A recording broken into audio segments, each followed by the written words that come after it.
Baik, assalamualaikum warahmatullahi wabarakatuh. Selamat pagi ibu-ibu hebat dan bapak-bapak yang hebat. Gimana kabarnya? Baik? Alhamdulillah. Baik, eh, pada hari ini tanggal 6 Juni 2024 saya akan melaksanakan menyebarkan pemahaman dan penerapan pengalaman budaya positif. Ini salah satu aksi nyata untuk ditampilkan di program CGP ya Bapak Ibu.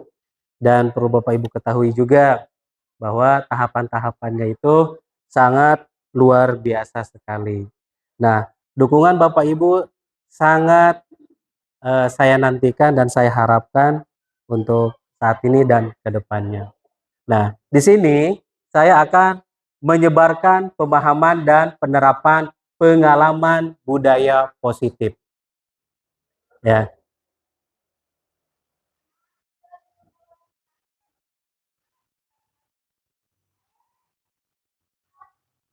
baik. Sepertinya ada sesuatu.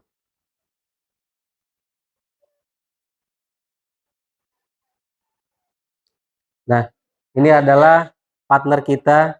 Jadi yang ini adalah Pak Anugrah Harsmana sebagai fasilitator. Ini yang kemarin ya Pak Salman pengajar praktik dan ini saya. Selanjutnya yaitu konsep inti budaya positif. Konsep inti budaya positif yaitu perubahan paradigma belajar, disiplin positif, nilai-nilai kebajikan, kebutuhan dasar manusia, motivasi perilaku manusia, posisi kontrol guru, keyakinan kelas, segitiga restitusi. 8 ini adalah konsep inti budaya positif. Perlu kita ingat ya. Selanjutnya di sini ada pembelajaran dengan paradigma baru. Pembelajaran dengan paradigma baru. Pembelajaran dengan paradigma baru merupakan pembelajaran yang dirancang berdasarkan prinsip pembelajaran berdiferensiasi. Sehingga peserta didik belajar sesuai ketentuan berdasarkan tahapan perkembangan sesuai teori psikologi modern untuk mewujudkan profil pelajar Pancasila. Bapak Ibu masih ingat profil pelajar Pancasila? Oke. Apa saja? Yang pertama, beriman dan Tuhan. Nah, kedua, mandiri, gotong royong, kritis, kreatif. Luar biasa Bu ya. Masih ingat ternyata. Nah, selanjutnya adalah miskonsepsi tentang teori kontrol atau ilusi kontrol seorang guru. Di sini ada 4, mohon maaf. Ada 4. Yang pertama adalah ilusi guru mengontrol. Ilusi bahwa semua penguatan positif efektif dan bermanfaat. Ilusi bahwa kritik dan membuat rasa bersalah mampu menguatkan karakter. Ilusi bahwa orang dewasa berhak memaksa. Ini adalah ilusi kontrol tentang seorang guru. Nanti kita ke depan lebih mengenal lagi apa itu ilusi ya. Nah, di sini adalah merubah paradigma stimulus respon ke pendekatan teori kontrol. Terbaca nggak Bapak Ibu? Oke, salah satunya saja ya. Di sini stimulus respon tentang dunia. Ini realitas. Kalau yang ini adalah teori kontrol tentang dunia. Misalkan kita sama, kita berbeda.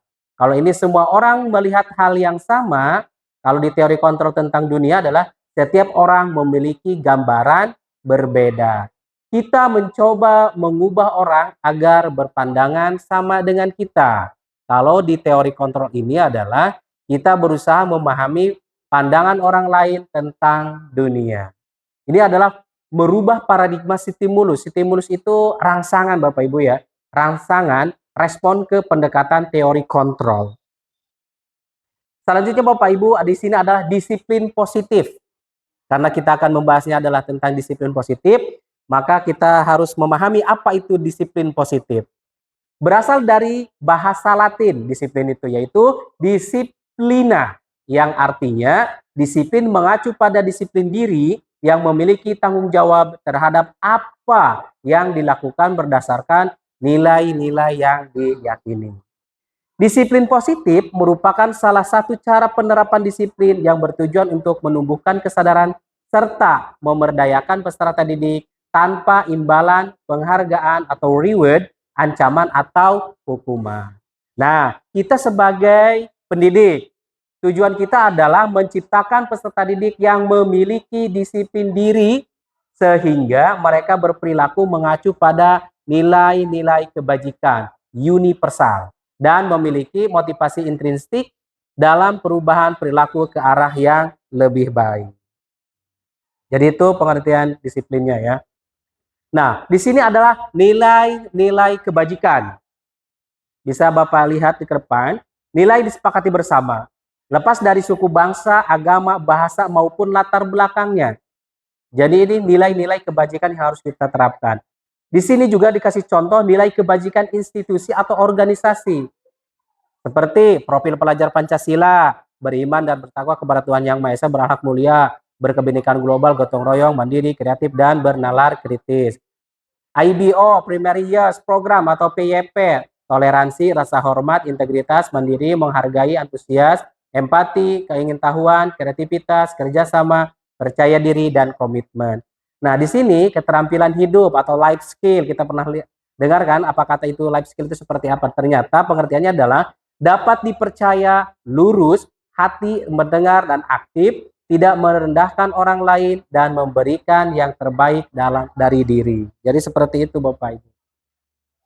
Selanjutnya yaitu kebutuhan dasar manusia. Kebutuhan dasar manusia adalah sebagai sesuatu yang kita lakukan untuk mendapatkan apa yang kita inginkan. Seluruh tindakan yang kita lakukan memiliki tujuan tertentu. Dan semua usaha terbaik yang kita lakukan adalah dalam rangka agar kebutuhan dasar kita terpenuhi dengan baik. Baik, di sini ada 5 kebutuhan dasar manusia.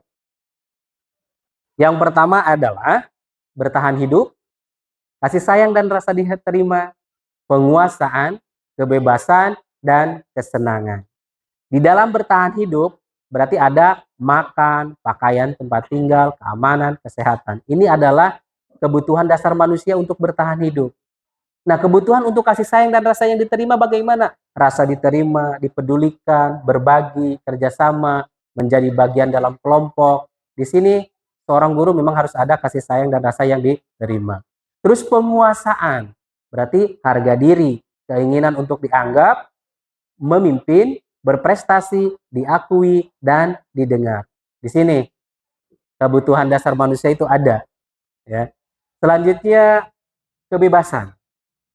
Manusia juga butuh kebebasan. Dan akhirnya berarti mandiri, memiliki pilihan, mencoba hal baru, mampu mengendalikan arah dan dirinya. Terus yang terakhir kesenangan. Jelas, kebutuhan dasar manusia itu butuh yang namanya kesenangan, yaitu bermain, humor, antusiasme, dan tertawa. Jadi kebutuhan dasar pada manusia yang harus kita penuhi adalah ini, bertahan hidup, kasih sayang, penguasaan, kebebasan, dan kesenangan. Selanjutnya Bapak Ibu, di sini ada motivasi perilaku manusia. Motivasi itu terbagi dua, ada motivasi dari ekstrinsik, ada motivasi dari intrinsik. Kalau berarti ekstrinsik itu, nih, ini dari luar. Kalau ini dari diri sendiri. Nih, contohnya, untuk menghindari ketidaknyamanan atau hukuman. Untuk mendapatkan imbalan atau penghargaan dari orang lain. Ini motivasi intrinsiknya. Terus motivasi, mohon maaf, ini motivasi ekstrinsik itu yang dari luar atau dari orang lain. Di sini motivasi intrinsik itu dalam diri sendiri. Misalkan untuk menjadi orang yang mereka inginkan dan menghargai diri sendiri dengan nilai-nilai yang mereka percaya. Nah, contohnya di sini ada nggak posisi kontrol Bapak Ibu pada motivasi ekstrinsik? Untuk menghindari ketidaknyamanan atau hukuman, baru kita mengikuti. Contohnya, kita memakai helm gitu kan, perjalanan. Ada yang suka pakai helm, ada yang tidak. Kenapa bisa pakai helm Pak Guru? Hah? Kenapa? Coba, kenapa Pak Jalal suka pakai helm nggak? Sering. Itu kenapa? Terlahir dari intrinsik apa dari motivasi? Motivasi dari luar apa dari diri sendiri? Dari diri sendiri. Kenapa? Debu. Selain selain kewajiban dari pemerintah, Betul. dari debu juga. Wah, luar biasa. Bagus, bagus ya. Karena kalau tidak memakai helm, suka terasa tebal. Bawa mantap. Kalau ini gimana? Ada lagi? Ya. Jadi, oh gitu ya. Boleh, boleh. Jadi memang begini Bu ya, motivasi perilaku manusia itu kan terkadang kita termotivasi dari orang lain. Terus karena termotivasi dalam diri sendiri itu contohnya misalkan saya percaya, saya mampu kok melakukan hal tersebut. Kenapa orang lain bisa, saya tidak bisa? Berarti kan kita percaya diri. Itu lahirnya dalam diri sendiri, berarti motivasinya intrinsik. Kalau misalkan kita melihat idola atau siapa yang dari luar, misalkan Pak Dedi hobinya main bola, melihat idolanya Cristiano Ronaldo atau siapa gitu kan. Nah, berarti kan dia motivasinya kan dari luar, sehingga dia berlatih terus ingin menjadi pemain sepak bola yang profesional. Nah, di sini perlu kita ingat bahwa di sekolah kita sering melaksanakan yang namanya hukuman, konsekuensi, dan restitusi. Ada yang tahu nggak itu hukuman itu seperti apa? Konsekuensi itu bagaimana? Dan restitusi itu seperti apa? Nah, kalau hukuman yaitu tidak terencana atau tiba-tiba. Murid tidak tahu apa yang akan terjadi, tidak dilibatkan. Bersifat satu arah berupa hukuman fisik atau psikis. Bisa dikasih contoh nggak yang namanya hukuman di kita di sekolah nih? Hmm. Ah,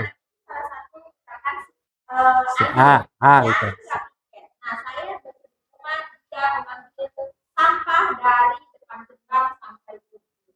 Baik. Hmm. Hmm. Tiba-tiba jadi saya kontrol gitu. Ya, ya. Buat si anaknya itu bukan tiba-tiba si anaknya berpunya pikiran kalau saya dihukum nih. Baik Bu, makasih. Yang lain? Enggak, maksudnya gini. Di sini tidak terancana atau tiba-tiba. Itu kan banyak contoh. Banyak contoh kan yang namanya hukum tidak terencana atau tiba-tiba, itu hukuman. Terus murid tidak tahu apa yang akan terjadi, tidak dilibatkan atau tidak dilibatkan. Bersifat satu arah, berupa hukuman fisik atau psikis. Salah satunya tadi kan ada yang seperti itu kan. Berarti yang namanya hukuman tidak menataati tata tertib. Nah, kalau misalnya konsekuensi.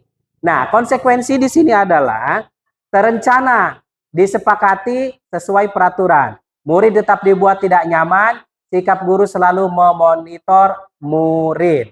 Nah, contoh konsekuensi seperti apa? Ada? Ah, ya. Kalau misalnya besok tidak mengerjakan PR, tapi anak itu mendapatkan hukuman. Nah, Hukumannya seperti misalkan iya, boleh. Oke, bagus itu, Bu. Jadi berarti konsekuensi itu ada apa, Iman? Bisa?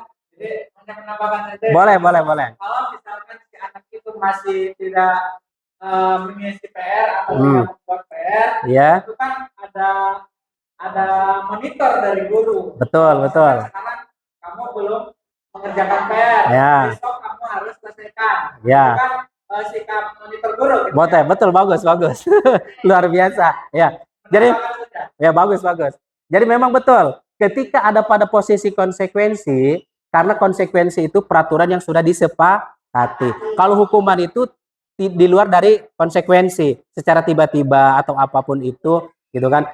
Maka berbeda antara hukuman dan konsekuensi. Contoh tadi memonitor, guru bisa memonitor karena tadi apa namanya tidak mengerjakan tugas atau PR yang sudah disepakati bersama dalam kelas, seperti itu bagus. Terus restitusi. Restitusi itu proses menciptakan kondisi bagi murid untuk memperbaiki kesalahan. Proses kolaboratif yang mengajarkan murid untuk mencari solusi sendiri.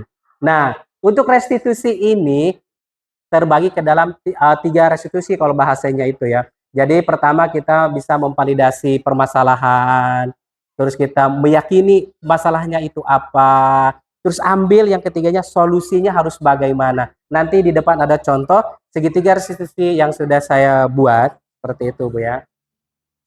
Selanjutnya adalah 5 posisi kontrol guru.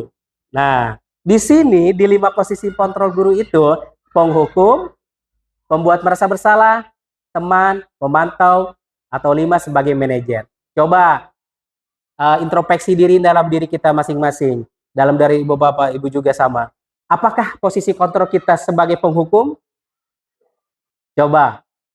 Apakah posisi ibu sebagai pembuat merasa bersalah? Atau bapak ibu sebagai teman? Atau sebagai pemantau? Atau sebagai manajer? Coba. Sebagai teman, contohnya gimana? Posisi kontrol ibu. Ya.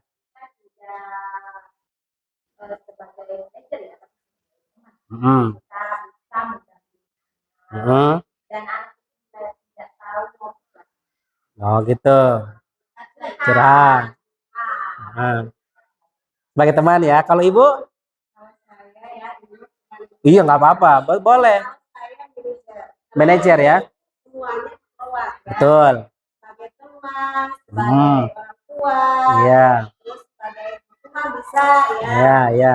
Begitu Pak. Oke, baik. Jadi sering aja ini, Mak. Posisi kontrol yang sering Ibu lakukan di kelas atau di luar kelas. Boleh, coba. Ibu Ika apa? Ah, boleh, boleh. Saya memegang kabel gitu. Betul, betul. Jadi saya pemantau. Pemantau. Oke, siap. Memantau istilahnya di setiap kelas. Dan nanti kalau misalkan ada kesalahan fatal, mungkin saya akan laporkan ke wali kelasnya. Betul, oke, bagus. Ada yang posisi kontrol pemantau, ada nggak yang penghukum? Sering nggak hukum budak, kayak gitu lah. Yang membuat merasa bersalah, bisa contohnya seperti ini. Saya sudah menyiapkan segala sesuatunya untuk kegiatan besok misalkan. Kita datangnya terlambat atau kita datangnya terlalu cepat, anak-anak tidak sesuai dengan apa yang kita harapkan. Jadi itu selalu merasa bermasalah atau merasa bersalah. Jadi 5 posisi kontrol sudah diketahui ya tadi. Selanjutnya adalah contoh penerapan 5 posisi kontrol pada guru. Di sini kasusnya adalah siswa tidak memakai atribut lengkap saat upacara bendera. Nih, hormat pada bendera selama 1 jam. Ini adalah penghukum. Ini contoh tadi 5 posisi kontrolnya ya. Kalau misalkan kita anak tidak siswa tidak memakai atribut lengkap saat upacara bendera, tidak memakai peci atau apapun itu gitu kan, topi misalkan. Terus dihukum, berarti ini hormat pada bendera selama 1 jam. Itu masuknya ke dalam posisi kontrol penghukum. Nah, kalau ini pembuat merasa bersalah, contohnya beberapa kali Bapak Ibu guru harus memberitahu kamu, kamu selalu saja mengecewakan Bapak Ibu. Sering nggak seperti itu? Nah, berarti kan posisi ibu ada kan pada posisi pembuat merasa bersalah. Nah, terus manajer nih, manajer seperti ini. Apakah kamu tahu kesalahanmu? Kira-kira bagaimana kamu memperbaiki kesalahanmu? Jadi lebih mengajak ke intensnya gitu ya. Jadi lebih ke arah seperti itu, pribadinya. Jadi kan kita sebagai manajer memantau lebih ke dalam dirinya. Seperti itu Bapak Ibu ya.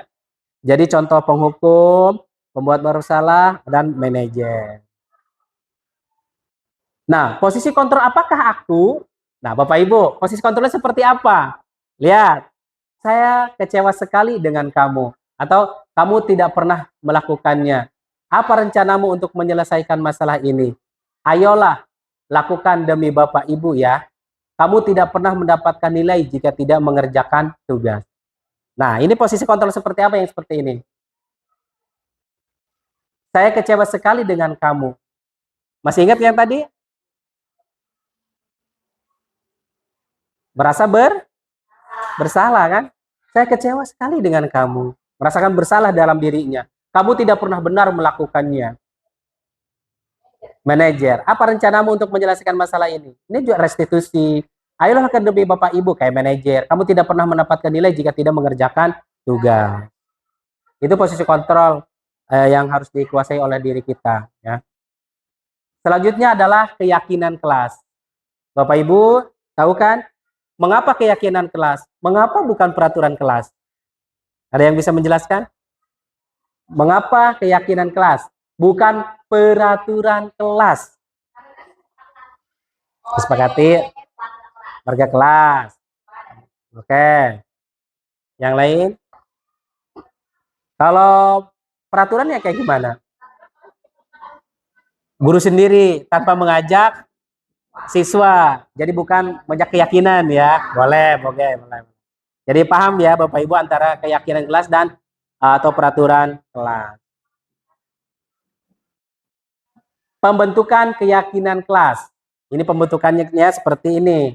Pertama, bersifat abstrak, berupaya menyatakan universal, dibuat dalam pernyataan positif, sedikit saja agar mudah diingat, sesuai dengan kondisi kelas dan sekolah, sehingga mudah diterapkan. Semua warga sekolah, warga kelas dilibatkan saat membuat keyakinan kelas. Jadi kita harus bisa membuat keyakinan kelas. Oke, kita membuat keyakinan kelas ceritanya ya, Bapak Ibu.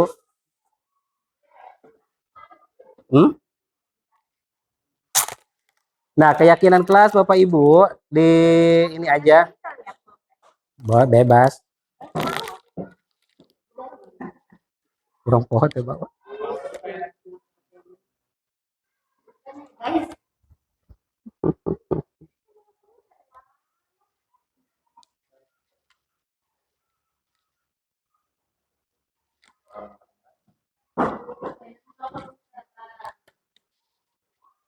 Coba kita bikin keyakinan kelas. Contohnya ini 2 kelas, ini 3 ya. Apa saja dalam keyakinan kelas itu yang harus langsung di sini aja Bapak Ibu ya. Tempel di sini. Masih kurang? Sudah. Banyak. Boleh ditempel di sini, Pak. Iya, itu dulu. Keyakinan kelas apa yang Bapak inginkan di dalam sesi biar kebaca. Langsung Ini ya, kelas B di sini. kelas saya. Kelas B. Ini aku. Oke. Iya, aku mau selembar ya. Boleh. Bawa nih saya tadi dulu. Sudah Sudah aku ada yang ambil fotonya. Balas ini, Bu. Boleh di sini. Punya buka. Ini kelas saya ya. Ya. Ini mau kelas B, kelas A ada orang. Oh, iya iya. Saya kelas. Ada lagi? Jadi,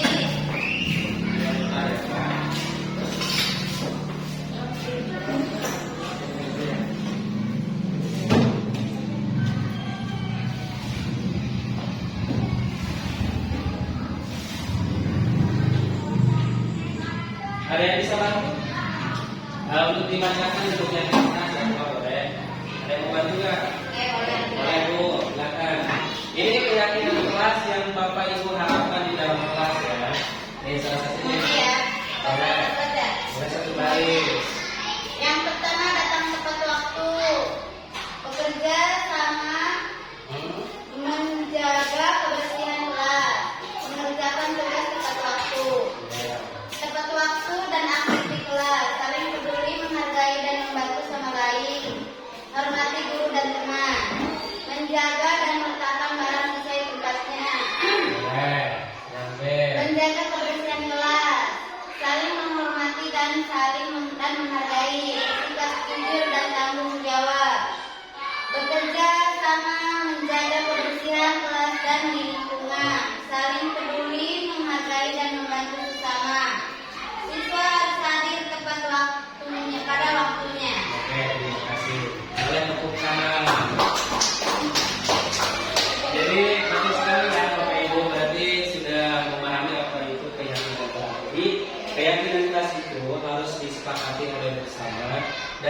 dalam budaya positif itu jangan sampai ada bahasa tidak. Kamu tidak boleh datang terlambat. Jadi kata-kata negatifnya itu dihilangkan. Bagaimana yang kata-kata yang positif ketika harus tidak datang terlambat? Misalkan, Kalau bisa. boleh? Kalau bisa, Jangan terlambat ya. Terus yang lain, boleh. Kalimat positifnya seperti apa? Biar anak itu melekat dalam dirinya. Karena ketika kita menggunakan bahasa tidak boleh terlambat, nanti dalam pikiran anak, kalau saya tidak boleh terlambat berarti saya akan dihukum. Nanti saya dapat hukuman apapun itu. Bagaimana kalimat pembiasaan positif itu agar anak itu datang ke sekolah tepat waktu, tapi tidak merasa dia itu datang terlambat, misalnya tidak hukum misalnya. Bagaimana? Besok datangnya lebih awal ya ke sekolah. Boleh. Terus yang lain. Kita datangnya ke sekolah harus tepat waktu ya. Jadi ini kan dibuat dalam keyakinan kelas juga kan sama. Ketika misalkan di dalam kelas tidak piket bayar 5.000 misalkan. Sekarang itu tidak boleh harus seperti itu ternyata. Sering berarti penghukum. Makanya kan.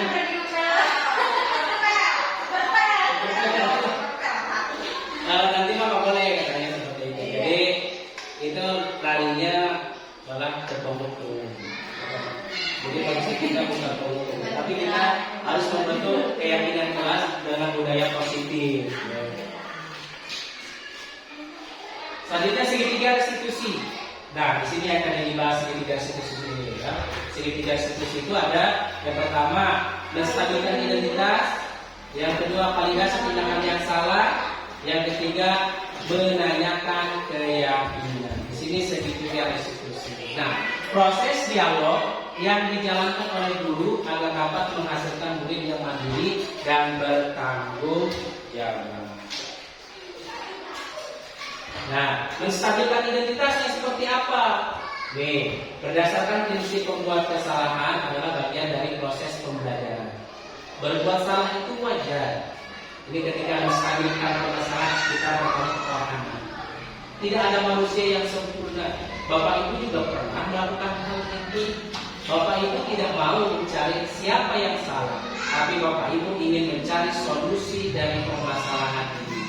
Kamu berhak merasa begitu. Ketika anak kena bully, terus ketika anak tidak bisa membaca terus-terusan, maka kita yang pertama ditanyakan kepada anak adalah untuk menstabilkan identitas dengan menggunakan pertanyaan-pertanyaan soalannya seperti itu. Betul, ini untuk menstabilkan dulu. Nah, yang kedua adalah validasi tindakan yang salah. Kan anak itu kan salah. Entah itu yang dibully, entah yang itu dia tidak bisa datang telat atau tidak bisa mengikuti pelajaran yang lain, pelajaran matematika misalkan. Itu kan kesalahan juga. Nah, berdasarkan prinsip setiap perilaku berupaya memenuhi suatu kebutuhan tertentu. Kamu bisa, Bapak Ibu bisa bertanya, kamu pasti punya alasan mengapa melakukan hal itu. Ketika anak misalkan tidak suka matematika, pasti ada alasannya. Kita validasi dulu tindakan yang salah pada anak itu dengan pertanyaan-pertanyaan seperti ini. Padahal kamu bisa melakukan yang lebih buruk dari dia. Kamu patut bangga karena telah melindungi sesuatu yang penting buat kamu. Salah satu untuk validasi. Terus menanyakan keyakinan. Setelah divalidasi permasalahannya, kita berikan keyakinan kepada anak berdasarkan prinsip teori kontrol bahwa pada dasarnya kita termotivasi secara intrinsik, termotivasi pada dalam diri sendiri. Apa keyakinan kelas kita? Nilai-nilai apa yang telah disepakati bersama? Seperti apa gambaran sebuah kelas yang ideal menurutmu? Kamu ingin menjadi orang yang seperti apa? Kan menanyakan keyakinan. Ketika apa keyakinan kelas kita? Karena kita sudah punya keyakinan kelas. Kok dia di sana tidak melaksanakan piket? Padahal kan kita sudah punya keyakinan. Nilai-nilai apa yang telah disepakati bersama? Kita nilai kebersamaan atau gotong royong yang kita sudah sepakati di dalam kelas. Seperti apa gambaran sebuah kelas yang ideal menurut kamu? Coba ada yang bisa jawab nggak? Bapak Ibu. Gambaran sebuah kelas yang ideal menurut kita, menurut Bapak Ibu? Yang ideal, coba. Menurut saya Ya. yang ideal itu pertama kan yang baik, Betul, betul. nyaman, tertib, Betul. terus anak-anaknya terarah, Betul. melalui disiplin, seperti itu. Luar biasa. Luar biasa. Ada yang menambahkan boleh? Seperti apa gambaran siswa kelas yang ideal itu? Tadi sebagian yang sudah disampaikan oleh Ibu Pipin ya, sama-sama sekali. Memang yang ideal itu kita mengharapkan kenyamanan, ya. Terus kebersamaannya, anak-anak memiliki pembelajaran seperti artinya ada seperti lalu apa namanya kebanyakan kelas yang lain. Kalau yang internasional yang terkait kan kata tertentu sudah buat karena itu sudah termotivasi dalam diri. Jadi tidak termotivasi dari luar lagi, harus sudah meyakinkan dalam diri saya datang ke sekolah untuk mendapatkan ilmu. Ya, seperti itu. Kalau saya datang terlambat berarti saya tidak akan mendapatkan ilmu kan seperti itu. Jadi benar-benar tertanam ya. Betul. Selanjutnya adalah ini contoh menerapkan segitiga institusi. Ketika saya mencontohkan segitiga institusi ini, apa disatukan identitas. Di sini permasalahannya adalah dia ini suka membuli ceritanya.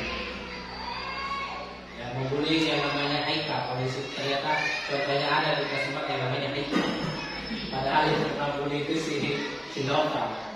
Pertama, validasi, dan menstabilkan, terus validasi, terus yang terakhir ada apa? Meyakin. Nah, itu validasi tindakan yang salah. Jadi pertanyaan-pertanyaan yang tadi dicontohkan itu kita berikan dulu, setelah itu baru di validasi, setelah divalidasi baru diberikan keyakinan. Nah, ini adalah penutup.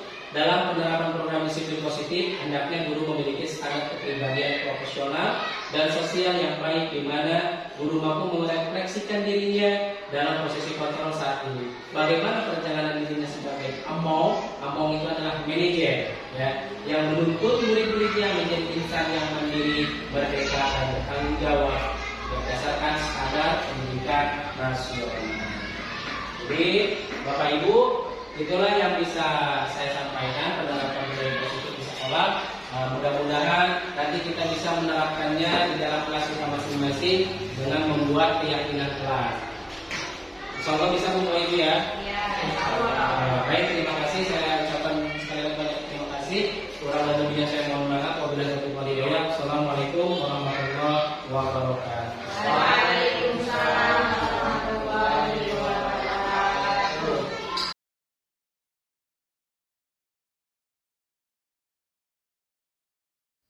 Assalamualaikum warahmatullahi wabarakatuh.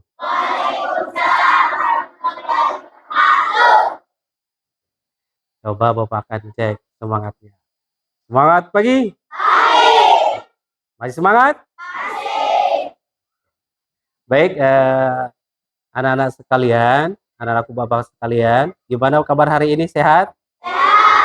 Sehat? Oke, terima kasih. Sudah sarapan? Sudah sarapan? Oke, terima kasih. Kenapa Bapak tanya seperti itu? Jadi, datang ke sekolah itu biar semangat belajar, pikiran jernih, berarti kalian perutnya juga harus sudah terisi. Dengan sarapan, maka daya pikir kalian nanti akan gitu kan, mencerahkan. Baik, pada kesempatan hari ini Bapak akan menerapkan budaya positif dengan cara kalian memahami apa itu keyakinan kelas. Ada yang tahu keyakinan kelas? Ada yang tahu? Nah, keyakinan kelas itu nanti Bapak jelaskan dulu ya. Keyakinan kelas itu tidak bedanya dengan peraturan sekolah atau peraturan kelas ya. Dulu kita sudah pernah bikin yang namanya peraturan sekolah. Sekarang paradigmanya kita rubah menjadi keyakinan kelas. Kenapa keyakinan kelas? Karena diusahakan untuk menjadi budaya positif. Tidak boleh sekarang ada bahasa larangan-larangan. Misalkan tidak boleh telat. Itu kalimatnya kalimat negatif. Harusnya menggunakan kalimat yang positif. Seperti itu ya. Misalkan contoh, ada yang bisa ngasih contoh lagi? Kalau misalkan ada peraturan kelas dan keyakinan kelas. Kalau dulu itu peraturan kelas ya. Seperti apa coba contohnya?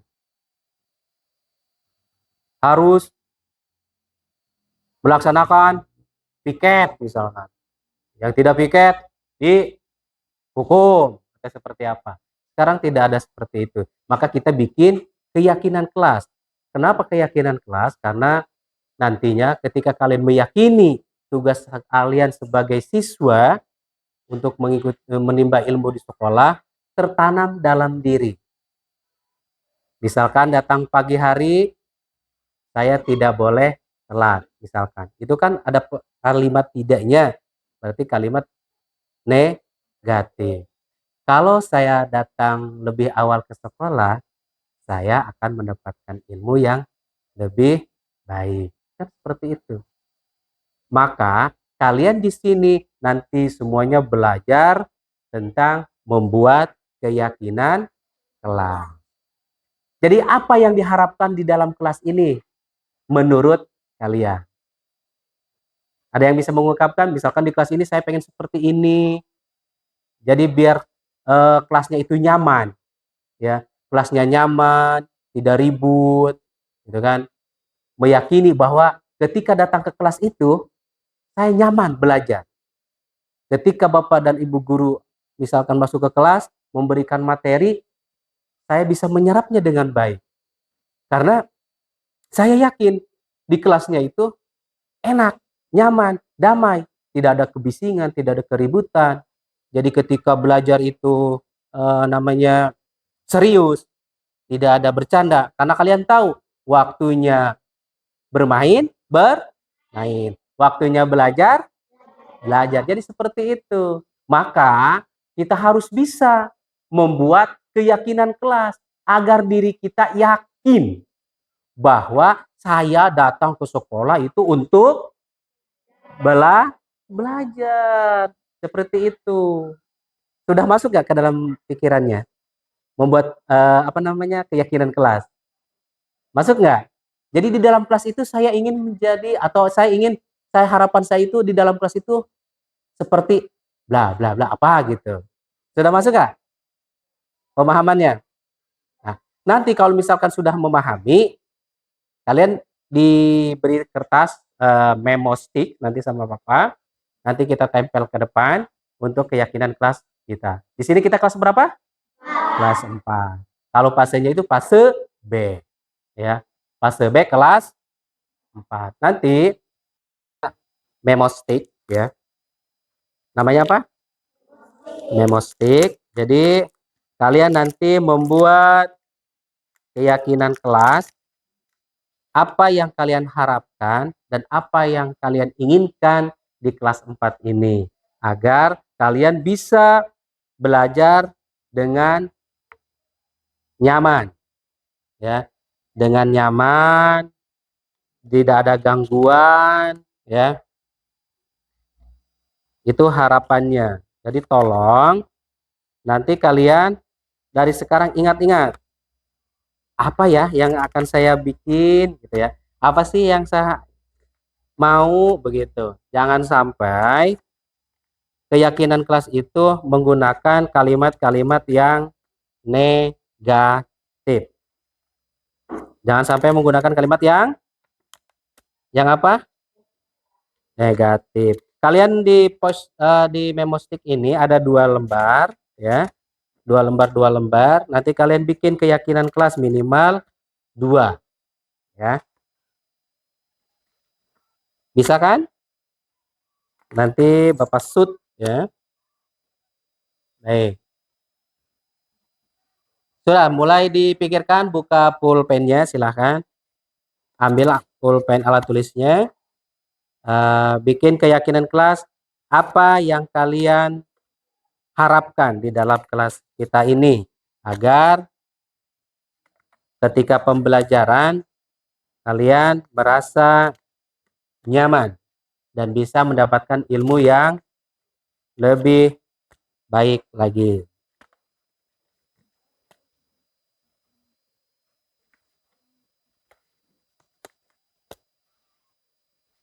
Masih ada yang belum kebagian?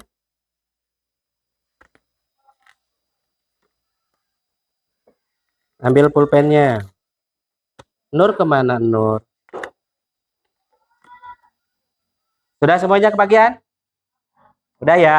Silahkan kalian tulis keyakinan kelas apa yang kalian inginkan. Ya, bisa ya? Oke. Nanti kalian ditempel ke depan.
Bagaimana, anak-anak? Udah beres belum? Ada yang sudah beres, ada yang belum. Masih Bapak tunggu ya. Nanti kalian tempel di depan. Nah, yang ini untuk keyakinan yang laki-laki, kalau yang ini yang satu lagi untuk perempuan, ya.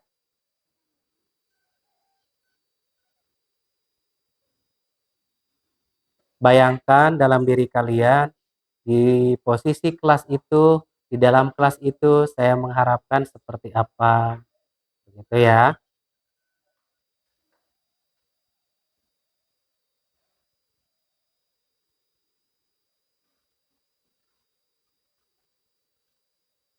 Buatlah keyakinan kelas seyakin-yakinnya sesuai dengan keinginan kalian.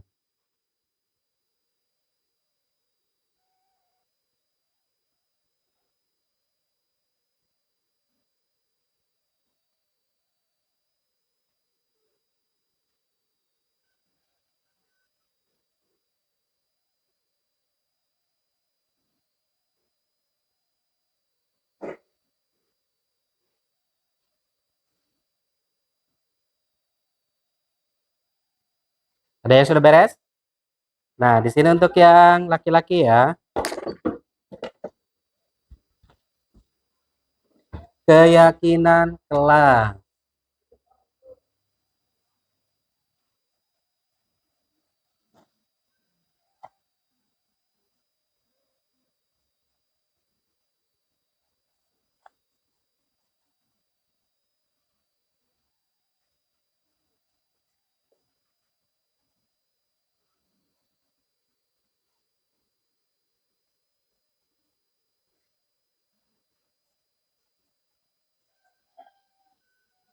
Yang sudah boleh tempel ke depan. Yang sudah boleh tempel di sini.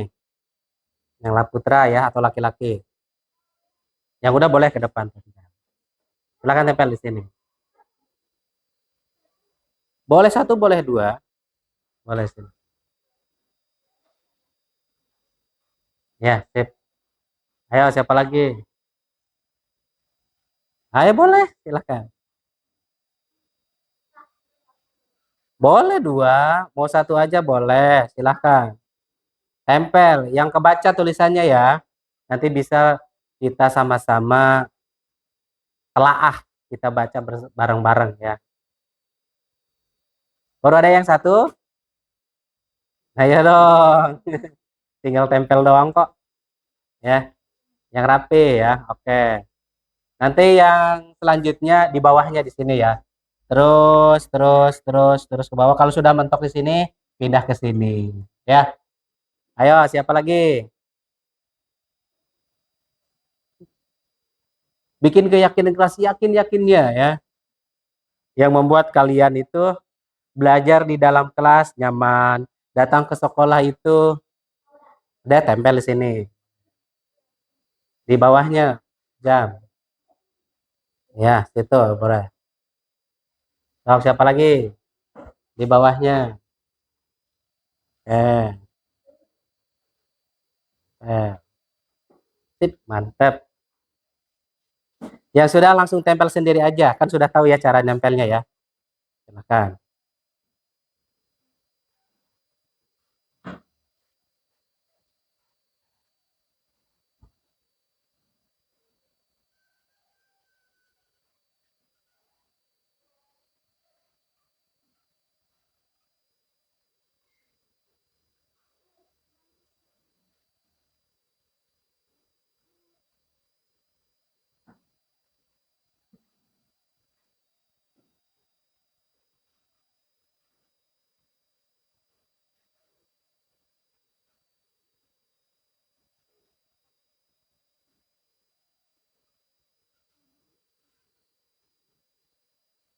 Ayo, yang belakang mana ini?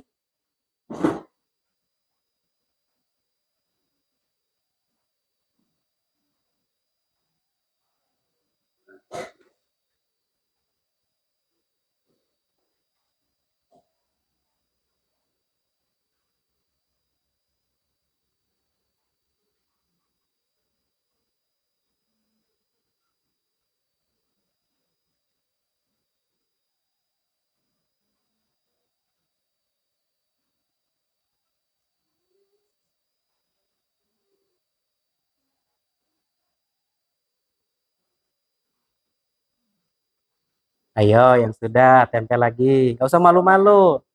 Tempel ke depan. Baru ada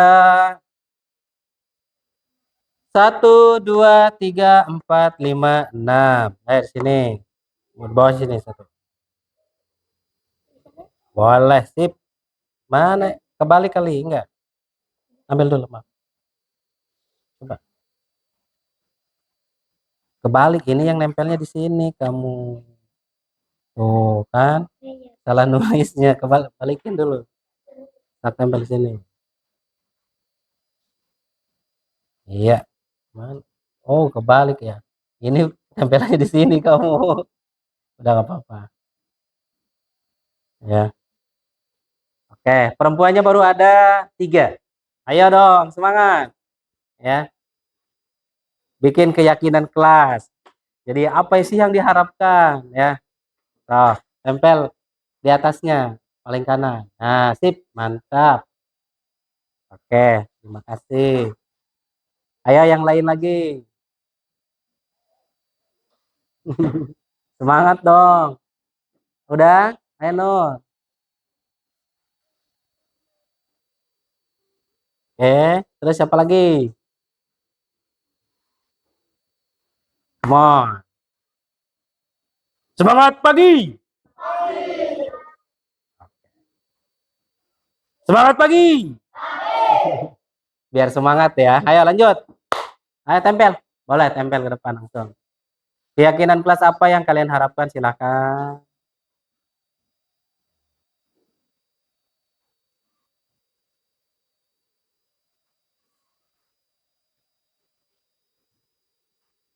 Ayo yang perempuan. Ini yang ini belum. Ayo tempel. Ayo buruan. Itu udah penuh. Ayo, ayo cepat cepat cepat cepat cepat. Waktunya nanti keburu habis ya. Nah, di situ boleh.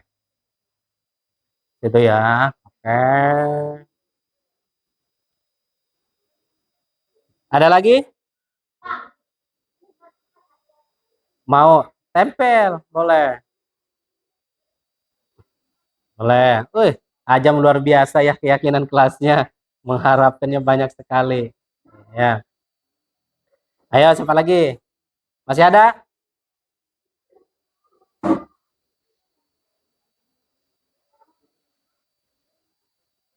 Tempel? Nggak apa-apa, tempel aja. Si Deden malah tempel. Ayo, Nawawi hebat ya Nawawi. Ya, sok. Ayo, buruan. Kita nggak kebagian. Ada. Ini masih banyak. Siapa lagi yang masih mau bikin keyakinan kelas? Masih mau. Bentar. Bikin lagi keyakinan kelasnya. Cepat bikinnya. Udah. Ayo cepat. Mana yang belum? Yang belum. Itu kamu apa? Malah dibikin begituan. Ayo sok. Siapa lagi? Udah.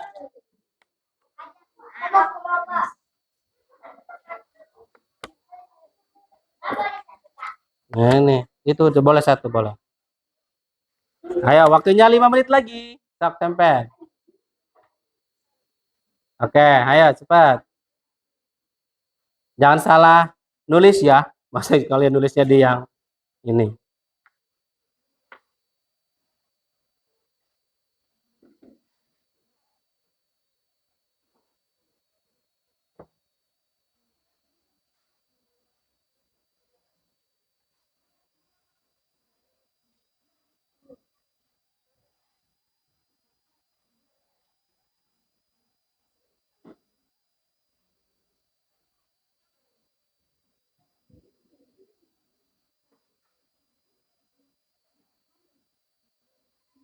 Ada lagi? Masih ada? Sudah? Sudah cukup? Ini yang tadi tambahan katanya, coba sok, silakan tempel lagi.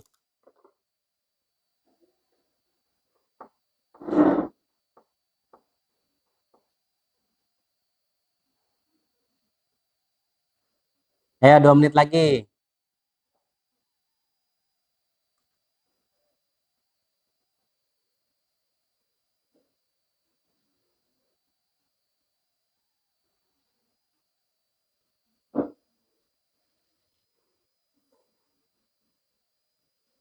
Satu menit lagi. 1 menit lagi. Luar biasa ya. Berarti kalian sangat menginginkan kenyamanan di dalam lingkungan sekolah. Ya, silakan. Boleh di sininya. Nah, gitu.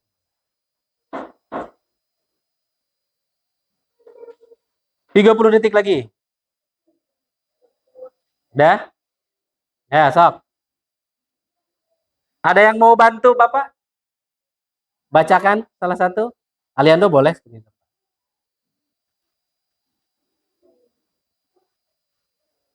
Tempel dulu. Ada yang mau nempel dulu ya.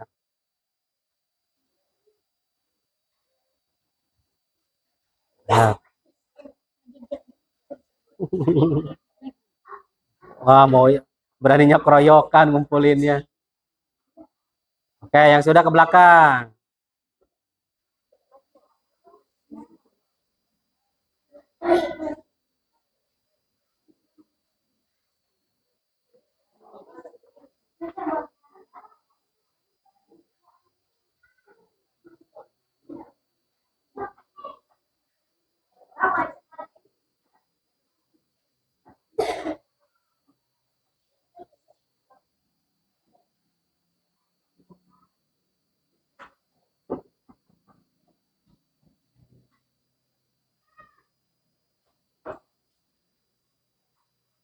Oke. Ada yang bisa bantu Bapak ya? Aliando ya? Coba keyakinan kelas putra. Dibacakan dulu ya. Ali, yang ini apa itu? Keinginan putra ya, perhatikan. Yang keras. Saya ingin kelas ini terasa nyaman dan tidak ada keributan. Yang keras bacanya. Saya ingin kelas ini terasa nyaman dan tidak ada keributan. Oke. Terus. Baca lagi. Saya ingin kelas 1.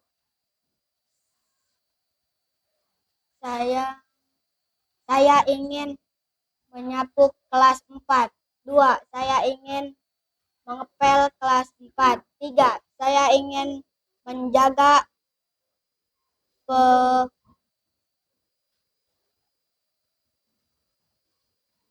4 supaya bersih dan nyaman.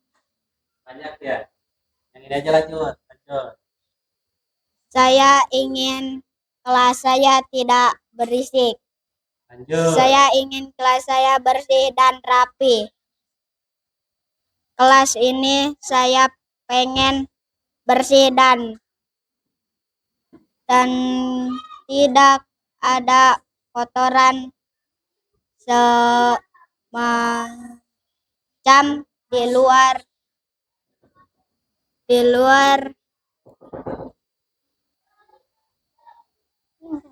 Lanjut. Oke, perwakilan. kita saling Aku baca. Ya udah sini. Oke, terima kasih, duduk ya. Bapak bantu bacain ya. Oke. Tidak ada lagi kata terlambat ya. Kita bener-bener ya, tulisan kalian luar biasa bagus sekali. Ini punya siapa? Coba sini deh, baca deh. Dede keinginannya apa? Sambil ngadap kamera. Baca. Yang punya Dede.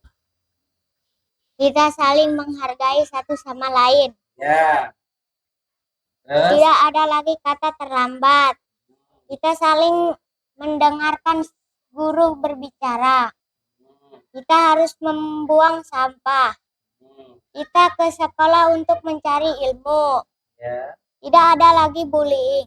Mantap, tepuk tangan dulu nih. Harapan Dede luar biasa sekali ya. Itulah keyakinan kelas ya. Salah siapa lagi nih yang paling bawah nih? Ruli, boleh Ruli baca ke depan. Biar jelas ya, yang keras bacanya ya. Kelas ini saya yakin bersih dan tidak ada keributan. Ya, tidak bersih. Ya, saya ini di kelas ini bersih dan tidak ada sampah dan tidak ada kotoran. Oke, terima kasih. Tepuk tangan. Ya. Terus nih, ada lagi ya. Jangan berisik ketika belajar. Bagus. Jangan berbicara ketika ada guru, ya. Positif belajar, positif apa tuh? Pembulian, positif apa negatif? Pembelajaran, ya. Berarti positif terus ya dalam belajar, membersihkan kelas, ya. Terus kelas 4, jangan berbicara ketika ada guru, udah tadi ya. Nah, aku ingin belajar aku suka belajar sama guruku yang sangat baik. Waduh. Apa ini? Berjangan berantem ketika sedang belajar. Ya, betul ya. Kita saling mengucapkan terima kasih. Ayo mencoba secara bergantian. Luar biasa. Coba ini yang perempuan. Siapa yang mau mewakili ke depan baca nih? Oh, sini, Os. Ya, sini. Tolong dibacakan yang perempuan. Kelas 4 harus damai. Ya. Keyakinan sekolah SDN 2 harus datang pagi-pagi. Kita harus piket datang pagi-pagi. Itu supaya kelas dan ingin lingkungan sekolah saya dan teman saya piket di halaman sekolah bersama teman-teman saya di sekolah dan 2 Sukamarga. Oke, terima kasih. Tepuk tangan dulu dong buat ini ya. Bapak spill lagi ya. Bapak bantu baca lagi nih. Tempat harus bersih, ruangan harus bersih, tidak ada gangguan. Luar biasa. Keyakinan kelas 4 harus menjaga kebersihan, menjaga lingkungan, memperhatikan ketika guru menjelaskan, ya. Terus harus datang pagi-pagi ketika piket dan pagi supaya kelasnya dan lingkungan sekolah dan teman-teman saya piket di halaman sekolah bersih sama teman-teman saya di sebelah dan Komarga. Ruangan bersih, wangi, rajin bersih agar kelas nyaman, tidak mengganggu, agar nulis nyaman. Ya, harus datang ke sekolah terlebih dahulu ketika piket. Luar biasa. Andaikan saja di kelas saya nyaman, tidak ada gangguan sama sekali. Saya ingin kelas saya lebih nyaman dan damai dari debu dari yang apa itu. Kita harus datang awal karena hari ini saya giliran piket. Mengerjakan materi ketika dikasih materi dengan guru. Ya, saya ingin lantainya bersih, berarti rajin dibersihkan ya. Wah, luar biasa sekali. Jadi kalian sudah paham ya keyakinan kelas seperti apa? Paham ya? Nah, jadi inilah ketika harapan-harapan kalian menginginkan kelas yang nyaman, damai, tentram, tidak ada bising, tidak ada keributan, maka laksanakan, yakini di dalam diri. Yakin dalam diri bahwa datang ke sekolah itu untuk belajar dengan sungguh-sungguh. Paham? Nah, inilah paradigma keyakinan atau paradigma budaya positif yang harus kita laksanakan di sekolah, di dalam kelas juga. Gimana? Paham? Oke, terima kasih. Mudah-mudahan kita bisa menerapkan ya budaya positif yang sudah kita bahas hari ini. Kedepannya kita ikuti atau laksanakan. Sebagaimana mestinya kita sebagai murid datang ke sekolah mencari ilmu. Oke, mungkin itu saja yang bisa Bapak sampaikan tentang paradigma budaya positif keyakinan kelas. Kurang dan lebihnya Bapak mohon maaf. Wabillahi taufiq wal hidayah. Assalamualaikum warahmatullahi wabarakatuh.